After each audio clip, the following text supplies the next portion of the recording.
The moment you say God does not exist, this is a claim, and now the burden of proof is upon you too, जैसे हमारे ऊपर है. और क्यों है मैं बताता हूं, क्यों है ये भी मैं बताता हूं. फिलोसॉफिकली जो क्लेम होता है ना, सिर्फ ये नहीं होता कि इंसान कहे पॉजिटिव क्लेम करे और नेगेटिव क्लेम करे तो बर्डन ऑफ प्रूफ नहीं है.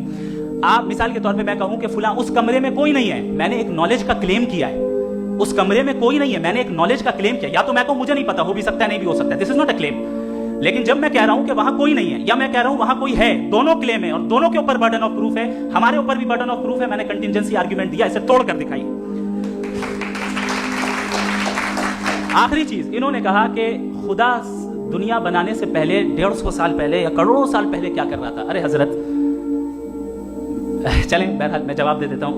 आप हमारे रिस्पेक्टेड पर्सनैलिटी हैं, अगर आप नहीं होते तो मैं ऐसे एंटरटेन ही नहीं करता. टाइम, ये 100 साल पहले या 100 साल बाद, पहले बाद में अभी, ये वो अल्फाज है जिनका ताल्लुक टाइम से है. टाइम शुरू ही हुआ है यूनिवर्स की बिगिनिंग के बाद, तो उसके पहले खुदा क्या कर रहा था, सवाल इलॉजिकल है, ये फेलेसी है. यानी आप ये कह रहे हैं कि यूनिवर्स के बनने से पहले खुदा क्या कर रहा था. टाइम के बनने से पहले, पहले का ताल्लुक टाइम से, टाइम उस वक्त था ही नहीं, तो ये सवाल ही इनवैलिड है खुदा के ताल्लुक से.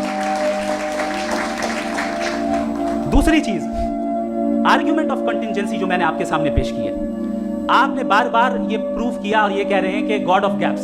देखिए पहले नहीं मालूम था, साइंस ने कर दिया. सिंपल की मिसाल से मैं समझा देता हूं. जिस गैप्स की आप बात कर रहे हैं ना, साइंस उन गैप्स को जिन चीज के जरिए भी प्रूव करेगा वो कॉन्टिजेंट ही होगा. अब चाहे वो फोर्स हो, मैटर हो या एनर्जी हो.